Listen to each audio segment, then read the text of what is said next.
दोस्तों, सबसे पहले तो संजय पीटर जी का बहुत बहुत धन्यवाद। संजय भाई, आप थैंक यू ऑप्शन के माध्यम से हमेशा चैनल को कुछ ना कुछ सहयोग करते रहते हैं। उसके लिए आपका तहे दिल से शुक्रिया, बहुत बहुत धन्यवाद मित्र, आप बहुत हेल्प करते हैं, थैंक यू। दोस्तों, हमारी कहानी चल रही है उत्तराखंड में जो बाघ मतलब गुलदार तेंदुए जो नरभक्षी हो गए थे उनके विषय में। इससे पहले वाले एपिसोड में मैंने बताया था कि एक नरभक्षी 9 मार्च 2001 की शाम करीब 6:30 बजे भरवा काटल के महेंद्रपुर माजरा गांव में रविंद्र प्रसाद जी की 4 साल की बेटी आरती को घर की चौखट से उठाकर ले गया था, याद होगा आपको। और अगले दिन उसकी आधी खाई हुई बॉडी गांव से लगभग 1 किलोमीटर दूर कहीं झाड़ियों में मिली थी।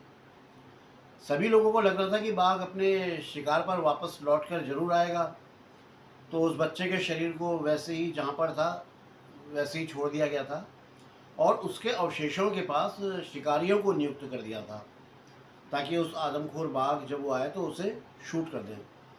लेकिन बाघ इतना चालाक और शातिर था कि वो इतने शिकारी की नज़रों से बचता हुआ लड़की के अवशेषों के पास आया और उनमें से लड़की का जो पूरा पैर था उसको उठाया और चला गया। किसी भी शिकारी को पता तक नहीं चला कि कब बाघ आया, उसका पैर उठाया और लेके चला गया। बड़ी शर्म की बात यार।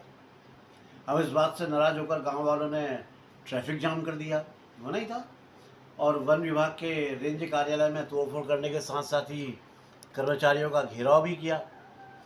फिर अफसरों से बात होने के बाद ट्रैफिक तो खोल दिया, लेकिन ये अनुमति भी ले ली कि अगर गांव वालों को मौका मिल जाए तो वो उस आदमखोर बाघ को मार सकते हैं। जहाँ तक मैंने बताया था। हालांकि फिर मैंने ये भी बताया था कि 9 अप्रैल 2001 की रात करीब 9:30 बजे माल देवता और कैसरवाला के बीच एक गांव खैरी मानसिंह में एक 9 साल की बच्ची आरती पुंडीर, इस बच्ची का नाम भी आरती था, इसको आदमखोर बाघ उठाकर चला गया था, जो अपने नाना बलवीर सिंह जी के साथ फ्रेश होने के लिए घर से बाहर ये अपने आंगन में आई हुई थी। बलवीर सिंह जी ने शोर मचाते हुए बाघ का पीछा करना शुरू किया, चिल्लाते हुए। उनकी आवाज़ को सुनकर गांव के और लोग भी आ गए और वो भी बाघ के पीछे पीछे भागने लगे। इस बच्ची को भी बाघ ने मार दिया था, खैर सब बता चुका हूँ मैं आपको। अगले दिन फिर अधिकारी वगैरह जो सब फॉर्मेलिटीज़ होती है वही सब भी आए, उन्होंने बाघ के पंजों के निशान उठाए और फिर जब उसका मुआयना किया तो ये निशान कैसरवाला और महेंद्रपुर गांव में जो दीपा और आरती को मारने वाला आदमखोर बाघ था उसी से मेल खा रहे थे, यानी कि वही बाघ था। और इससे एक बात और पता चल गई थी, ये एक मेल लेपर्ड था, नर बाघ तेंदुआ था। हम लोग बाघ ही बोलते हैं, हमारी भाषा बाघ है सब। दोस्तों, ये सब मैं विस्तार से पिछले एपिसोड में बता चुका हूँ और आपको कहानी याद आ जाए इसलिए दोबारा से इसको थोड़ा सा एक आपकी मेमोरी में डाल रहा था। तो अब हम चलते हैं घटनाक्रम में आगे की तरफ, ये जानने के लिए कि फिर क्या हुआ, कि फिर क्या हुआ। दोस्तों, 23 अप्रैल 2001 की शाम करीब 7:30 बजे देहरादून जिले के रायपुर ब्लॉक और टिहरी जिले के थत्यूड़ ब्लॉक की सीमा में बसा एक तेलाड़ी गांव है। वहाँ पे मदन सिंह राणा जी की लड़की सीता, जिसकी उम्र 12 साल थी, अपने पशुओं को गौशाला में बांध कर अपने घर वापस लौट रही थी। अचानक उस पर बाघ ने अटैक कर दिया, हमला कर दिया जी, और उसकी गर्दन को दबोचकर उसे खींचता हुआ झाड़ियों की ओर जाने लगा। उस समय सीता की माँ भी उसके साथ ही थी और उन्होंने जब ये मंजर देखा, ये हमला देखा, तो उन्होंने अपनी बच्ची को बाघ से बचाने के लिए चिल्लाते हुए, शोर करते हुए उसके पीछे पीछे वो भी दौड़ने लगी। मतलब आगे आगे बाघ बच्ची को लेके जा रहा, पीछे पीछे वो। लेकिन आदमखोर बाघ बड़ी तेज़ी से बच्ची को लेकर जंगल के अंदर गायब हो गया। करीब आधी रात तक सारे गांव वाले बच्ची को ढूंढते रहे, लेकिन वो नहीं मिली। और अगले दिन गांव से लगभग 2 किलोमीटर दूर बांस कोली खाले नामक एक स्थान की झाड़ियों में बच्ची का आधा खाया हुआ शरीर मिला। फिर कुछ गांव वालों के सुझाव पर सीता के परिवार वालों ने सीता के शव को उसी जगह पर रहने दिया जहां पर वो पड़ा हुआ था।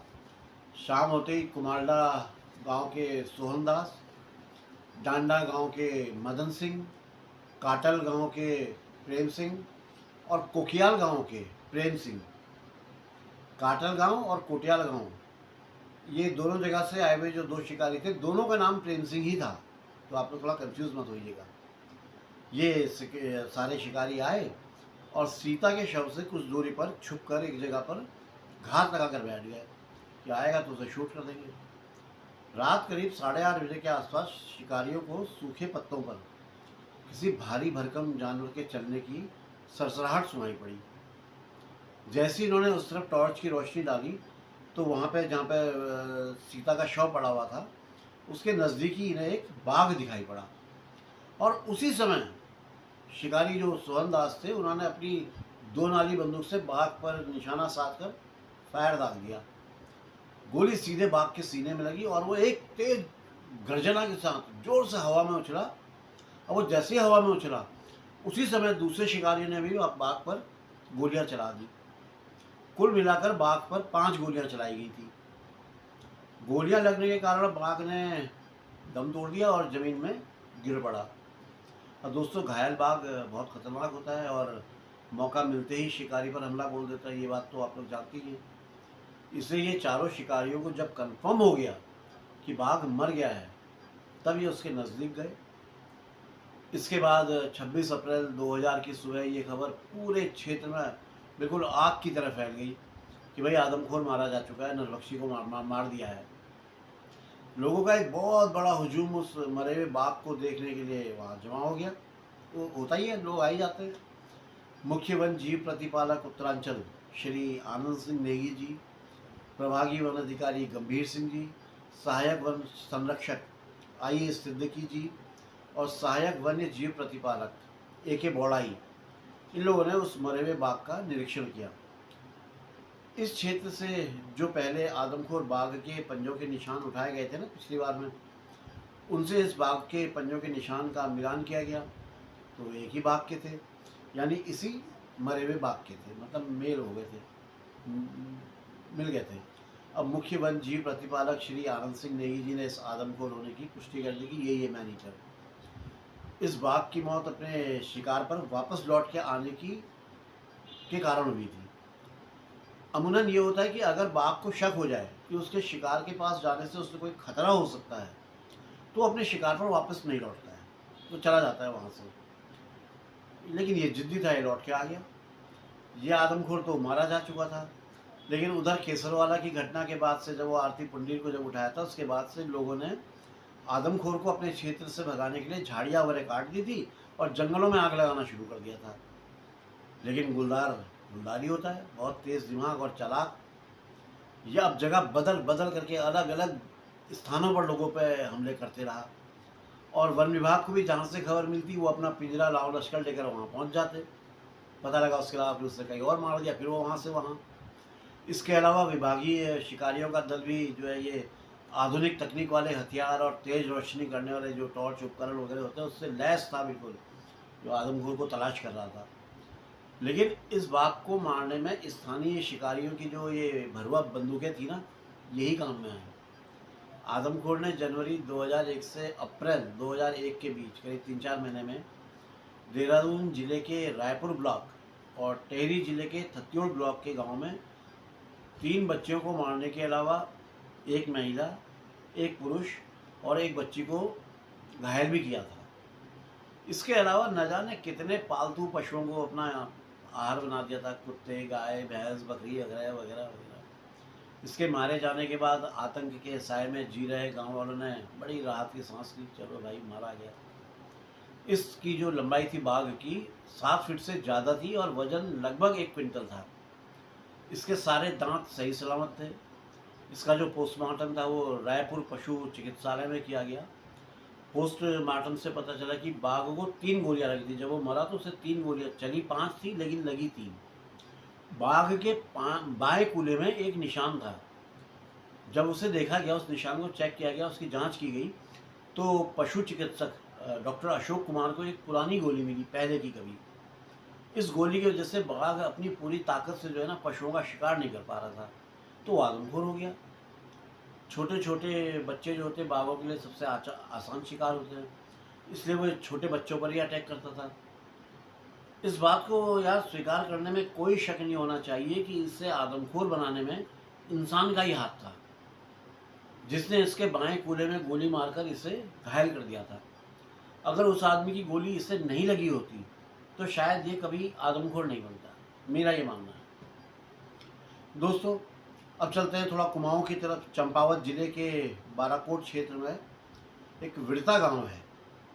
तो दोस्तों, हुआ यूं कि 16 नवंबर 2001 की शाम को थोड़ा अंधेरा सा हो गया था, और विड़ता गांव का एक आदमी जिसका नाम वजीर राम था, उसके पिता का नाम नारायण राम था, और उम्र यही कोई 35 के आसपास रही होगी। वो पेशे से कारपेंटर था।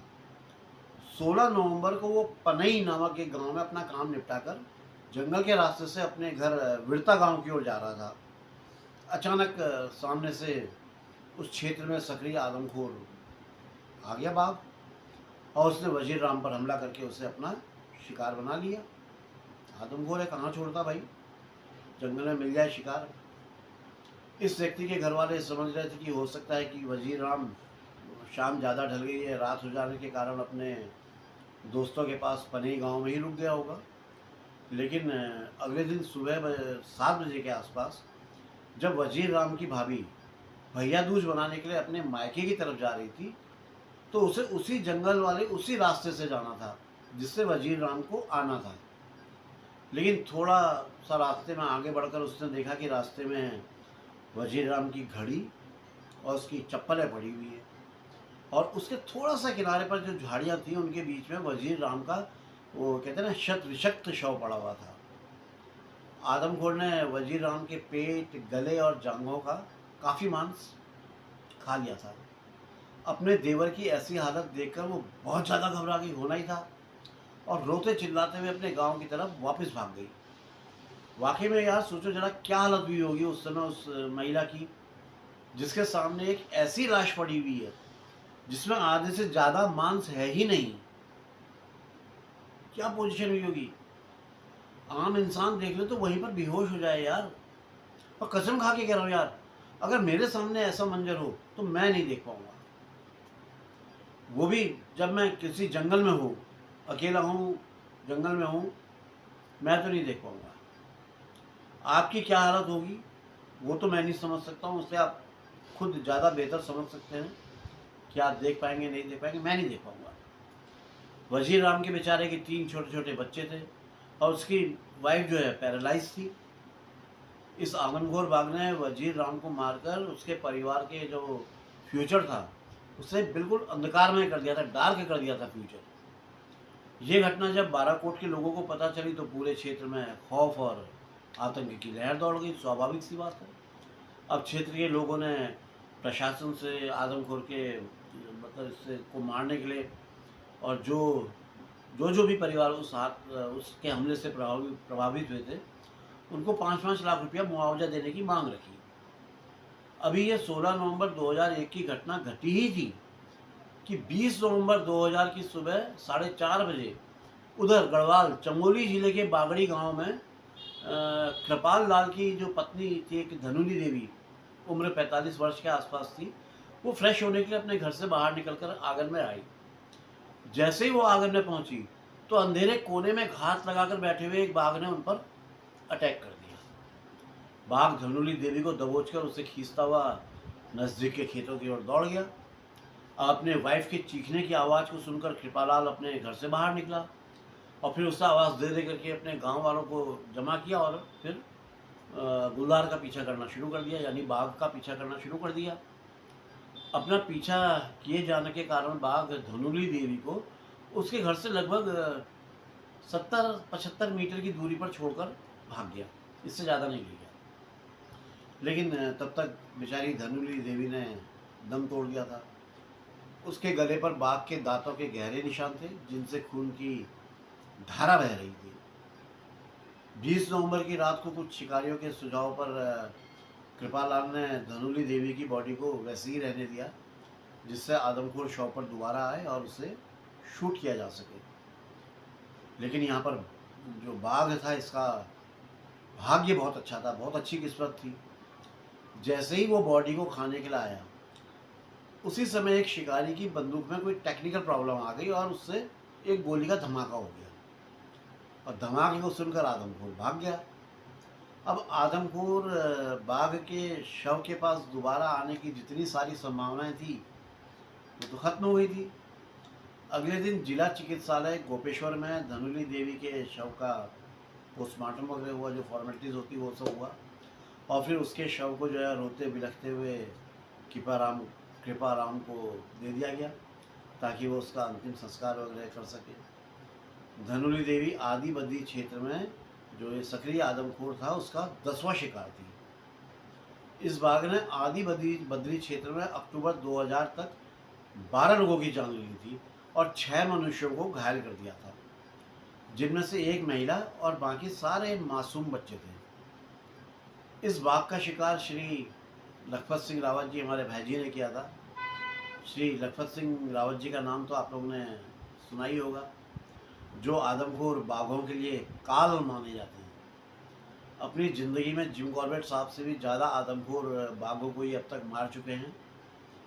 इन्होंने नरभक्षी बाघ द्वारा आतंकग्रस्त क्षेत्र के लोगों को हमेशा आदमखोर बाघ के डर और आतंक से मुक्ति दिलाई है।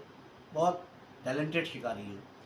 अब आते हैं हम सन 2002 में ही दोगड्डा विकास खंड के पौखाल क्षेत्र में। यहाँ भी एक आदमखोर तेंदुआ जनता के लिए जीती जागती मौत बन गया था। इस क्षेत्र के जुडडा गांव के निवासी शहजाद अली की 2 साल की बेटी शमीम बानो 30 जून 2002 की शाम को 7:30 बजे के आसपास घर के आंगन में खेल रही थी। तभी अचानक एक नरभक्षी बाघ उसे दबोचकर जंगल की ओर ले गया। शमीम बानो के परिवार वालों के साथ साथ गाँव वाले भी उसकी तलाश में लग गए। सारी रात ढूंढने के बावजूद उसका कुछ पता नहीं चला।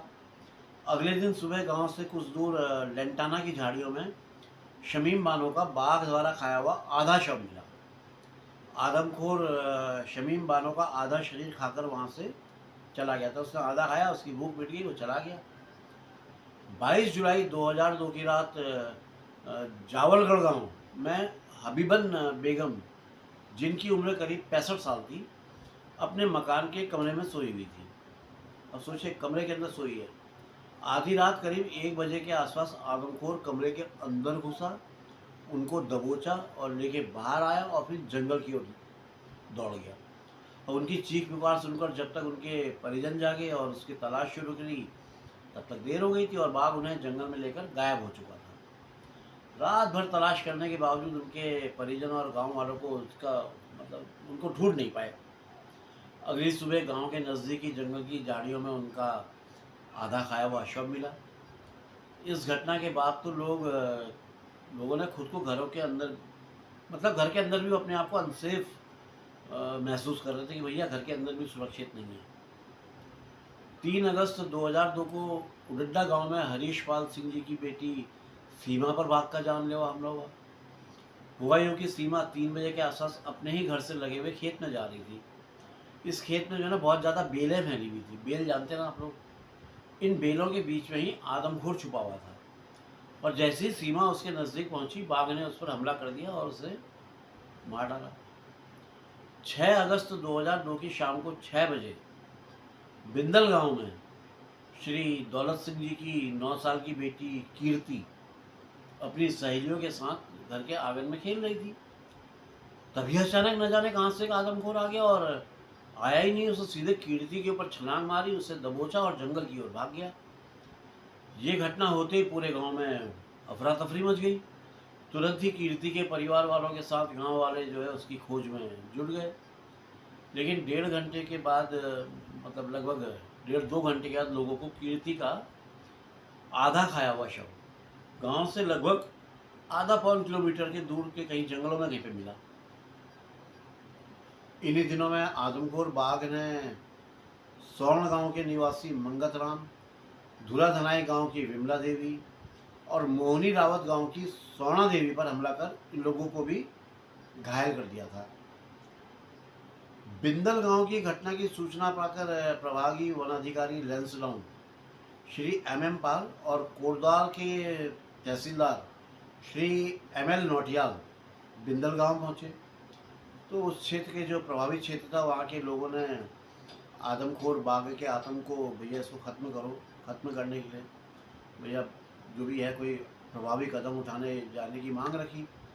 वन विभाग द्वारा विभागीय शिकारी श्री प्रेम सिंह नेगी के साथ एक retired army man Shri Jagdish Singh ji को बिंदल गांव में तैनात कर दिया गया। आदमखोर बाघ को मारने की वन विभाग की योजना के अंतर्गत पौखाल क्षेत्र की अलग अलग जगहों पर 4 पिंजरे भी लगा दिए कि अगर संभव हो तो बाघ को जिंदा ही पकड़ लिया जाए, पिंजरे में पकड़ लिया जाए। इस पूरे क्षेत्र को 4 हिस्सों में बांटा गया, 4 जोन बनाए गए और हर जोन में एक शिकारी दल नियुक्त कर दिया गया। इसके अलावा आदमखोर से संबंधित सूचना के आदान प्रदान के लिए हर एक शिकारी दल को एक एक वायरलेस सेट भी दे दिया गया और गाटसिर नामक स्थान पर, गटसिर या गटसिर नामक जो भी जगह है, वहाँ पर वायरलेस केंद्र स्थापित कर दिया गया। दोस्तों, ऐसा नहीं है कि आदमखोर बाघों को पकड़ने या मारने के लिए सरकार कुछ नहीं करती है। भाई, वन विभाग बहुत मेहनत और बहुत तरकीब लगाता है कि बाघ के आतंक से प्रभावित क्षेत्र को तुरंत मुक्त किया जाए। वो बात अलग है कि थोड़ा समय लग जाता है, क्योंकि बाघ तो बाघ है यार, वो तो दूर निकल जाता है ना। क्योंकि आदमखोर तेंदुआ या बाघ जो भी हो, वो बहुत ज़्यादा चालाक हो जाता है, फिर उसकी टेरिटरी का कुछ नहीं रहता है। ऐसी कोई जगह में नहीं जाता जहाँ पर उससे अपने मारे जाने या पकड़े जाने का डर हो। तो पूरे जंगल का राजा है, वो कहीं भी निकल जाता है और कहीं भी शिकार कर सकता है, फिर वो टेरिटरी मार्क नहीं करता है, मतलब जहाँ चला गया वो उसकी टेरिटरी है। अब एक घटना और सुनिए और सोचिएगा, कितनी कठिनाइयों से अपना जीवन यापन करते हैं हमारे उत्तरांचल के गांव घरों में रहने वाले लोग। स्कूल जाने वाले छोटे छोटे बच्चे, जंगलों में घास लकड़ी वगैरह लाने के लिए जो महिलाएं जाती हैं, खेतों में या दूसरे गाँव में जाकर काम करने वाले जो पुरुष हैं, कैसे करते हैं, हमेशा अपनी जान हथेली पर रखकर चलते हैं। 19 नवंबर 2002 की शाम 7 बजे के आसपास भट्ट गांव में आदमखोर बाघ ने स्वर्गीय आनंद मणि के 9 साल के बेटे गौरव को उसी के घर के आंगन से उठाकर ले गया और गांव वालों ने जब उसकी तलाश शुरू करी तो गांव से कुछ ही दूरी पर झाड़ियों का एक झुरमुट था, उसके बीच उन्हें गौरव का शव मिला, आधा खाया हुआ। ये बच्चा अपने परिवार के भविष्य का एकमात्र सहारा था। ये बच्चा जो गौरव था, जब 1 महीने का था तभी उसके पिता का देहांत हो गया था। अब इसके परिवार में इसकी विधवा माँ के अलावा दादा दादी रह गए थे और वो बेचारे भी बहुत बूढ़े हो चुके थे। इस घटना की सूचना पाकर अगले दिन उप जिलाधिकारी अनिल कुमार यादव अपना भट्ट गांव पहुँचे। उन्होंने अपना शोक संतप्त जो परिवार था उसके प्रति अपनी संवेदनाएं वगैरह प्रकट करी, उनको समझाया और बाघों को मारने के विषय में वन विभाग से जानकारी ली, जैसा हमेशा से होता आया है और होता रहेगा। अधिकारीगण आते रहेंगे, सांत्वना देते रहेंगे। इंसानों और जानवरों के बीच होने वाले इस तरह के जो कॉन्फ्लिक्ट है ये होते रहेंगे। अब इनको रोकने के लिए बहुत सोच समझकर और बहुत बड़े कदम उठाने होंगे। सबसे पहले तो हम इंसानों को इस बात को स्वीकार करना चाहिए कि ये जो दुनिया है, ये जो नेचर है, ये सिर्फ हम इंसानों के लिए नहीं है, बल्कि इसमें रहने वाले हर तरह के पशु पक्षी जानवर या पेड़ पौधे हर एक के लिए है। किसी को भी उसके अधिकार से वंचित नहीं करना चाहिए। हम जंगलों को काटना बंद कर दें, बड़े बड़े होटल और रिजॉर्ट जो है जंगलों के बीच बनाते हैं, उनको बनाना बंद कर दें। हम वाइल्ड लाइफ को डिस्टर्ब ना करें। असल में हम लोगों ने ये सोच लिया है, हम लोगों के दिमाग में ये बैठ गया है कि इस प्रकृति में अगर किसी का कोई अधिकार है तो वो सिर्फ हम इंसानों का है, जो पूरी तरह से गलत है। मैं अभी तक जितने भी आदमखोर बाघों के बारे में पढ़ा है उनमें से 90 या 95% गलती पहले इंसान ने करी है, उसके बाद बाघ मजबूर हुआ है इंसान का शिकार करने के लिए। खैर, इस भट्ट गांव वाली घटना के बाद वन्य जीव अधिकारी ने आदमखोर के शिकार अभियान के संचालन के लिए क्षेत्रीय वन्य जीव प्रतिपालक प्यारेलाल यादव जी को पौखाल क्षेत्र में नियुक्त कर दिया। बोले भैया आप यहाँ ड्यूटी करिए। और शिकारों की संख्या जो थी वो भी बढ़ा दी, पहले 4 थे अब 7 दल कर दिए, 3 दल और बढ़ा दिए। श्री प्यारेलाल यादव जी के अनुसार आदमखोर बाघ जो है बहुत ही ज़्यादा चालाक और शातिर था। गाटसिर गांव में जो पिंजरा लगाया गया था बाघ को पकड़ने के लिए, उसके आसपास आदमखोर बाघ के पंजों के निशान मिले थे। वो पिंजरे के अंदर भी घुसा था, लेकिन उससे अंदर जाके कुछ खतरा महसूस हुआ और वो बेट के रूप में जो वो बकरे को बांधा गया था ना, चारे के रूप में, उसे वैसे ही छोड़कर पिंजरे से बाहर निकल आया। उसने अटैक ही नहीं किया, निकल आया, वो समझ गया खतरा है। 21 अगस्त 2002 की शाम लगभग 4:30 बजे के आसपास जब स्थानीय शिकारी देवेंद्र प्रसाद गौड़ और उनके सहयोगी शिकारी उडड्डा गांव की ओर से धूराधनाई गांव की ओर जा रहे थे, तो उन्हें अपने से कुछ दूर एक बाघ गधेरे की ओर जाता हुआ दिखाई दिया। गधेरा किसे बोलते हैं ये मैं पहले कई बार बता चुका हूँ, एक बार फिर बता देता हूँ। दोस्तों, दो पहाड़ों के बीच में बहने वाली जलधारा को हम लोग गधेरा कहते हैं। शिकारियों को देखते ही बाघ तुरंत झाड़ियों में घुस गया और गायब हो गया। इसके बाद शिकारी वहीं पर घात लगाकर बैठ गया। उन्होंने कहा गुरु आएगा तो यहीं अब ये। रात के 9 बजे शिकारियों को टॉर्च की रोशनी में बाघ जो है धूराधनाई गांव की ओर जाता हुआ दिखाई दिया। टॉर्च की रोशनी पड़ने पर बाघ ने जैसे अपना मुंह शिकारियों की ओर मोड़ा, शिकारी अपना श्री देवेंद्र प्रसाद गौड़ जी ने अपनी बंदूक से उस पर गोली चला दी। गोली लगने से बाघ घायल हो गया और छलांग लगाकर लेंटाना की झाड़ियों में गायब हो गया। इसके कुछ ही देर बाद मूसलाधार बारिश होने लगी। अब घुप अंधेरा और मूसलाधार बारिश के कारण शिकारी बाघ को तलाश नहीं कर पाए, लौट आए। अगले दिन दोपहर जब बारिश रुक गई, बारिश के रुकने के बाद शिकारियों ने ग्रामीणों के सहयोग से बाघ की तलाश करनी शुरू कर दी। शाम के 4 बजे शिकारियों को बाघ का शव गधेरे के पास झाड़ियों में मिला। ये एक मादा बाघ थी।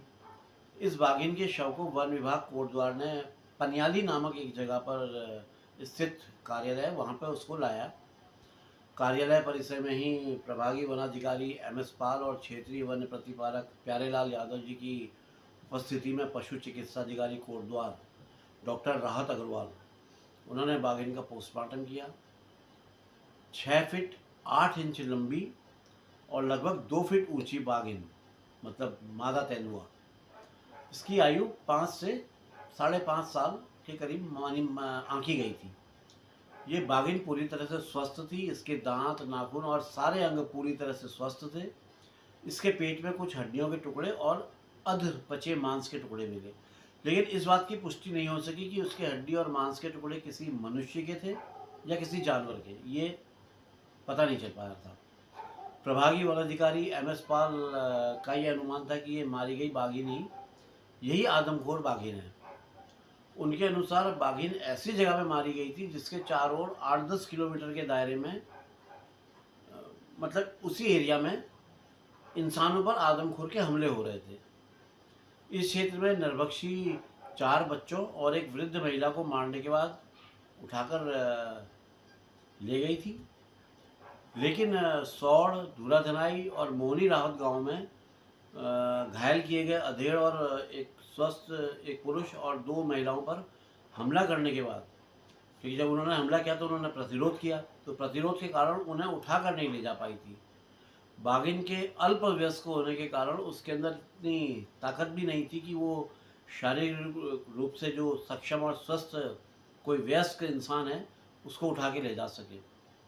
और इन्हीं तथ्यों को आधार पर यह कहा जा रहा था कि मारी गई मादा गुलदार है, नरभक्षी बाघिन थी। लेकिन कुछ ऐसे भी लोग थे जिन्हें इस मारी गई बाघिन के नरभक्षी होने में संदेह था, वो शक कर रहे थे और वो लोग चाहते थे कि कुछ समय तक और नरभक्षी से जो बचाव के तरीके हैं इनको जारी रखा जाए।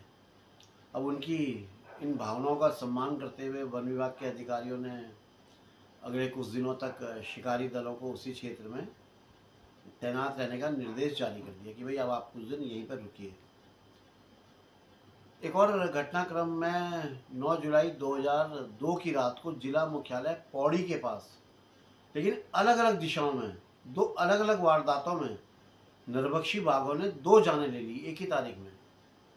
रात्रि मतलब शाम के 7:45 बजे के आसपास धार केमर गांव में जसपाल सिंह बिष्ट का 5 साल का इकलौता बेटा मोहित, वो अपनी छोटी बहन के साथ घर के अंदर खेल रहा था। दोनों बच्चों के पास ही उनकी माँ अपना चूल्हा चौका कर रही थी कि अचानक से बाघ घर के अंदर घुस गया और मोहित को घर के अंदर से ही खींचकर बाहर लाया और जंगल की तरफ भागा।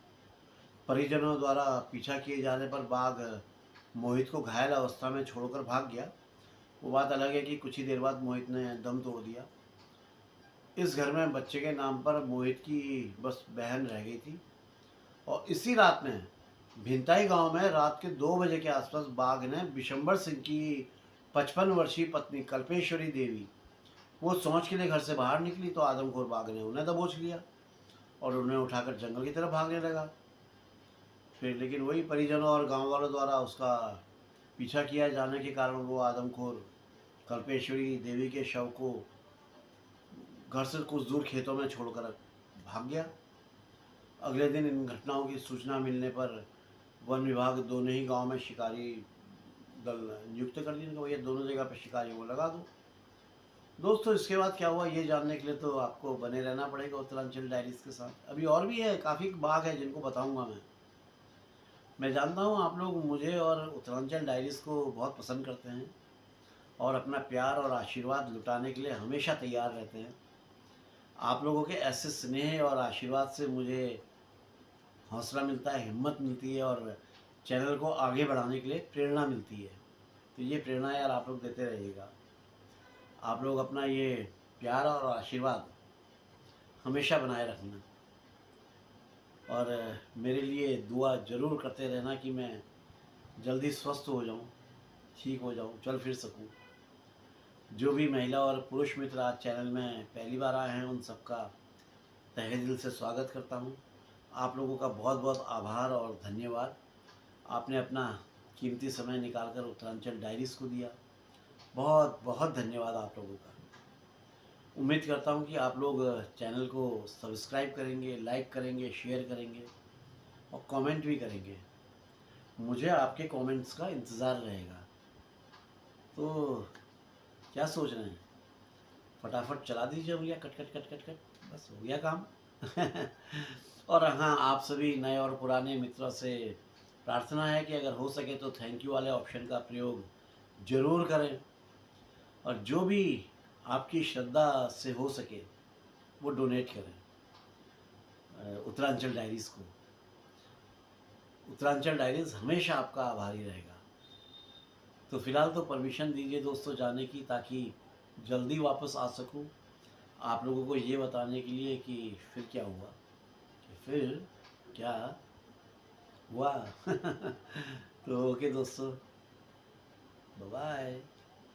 जय बद्री विशाल, जय उत्तराखंड, जय जय जय, जय माँ भारती।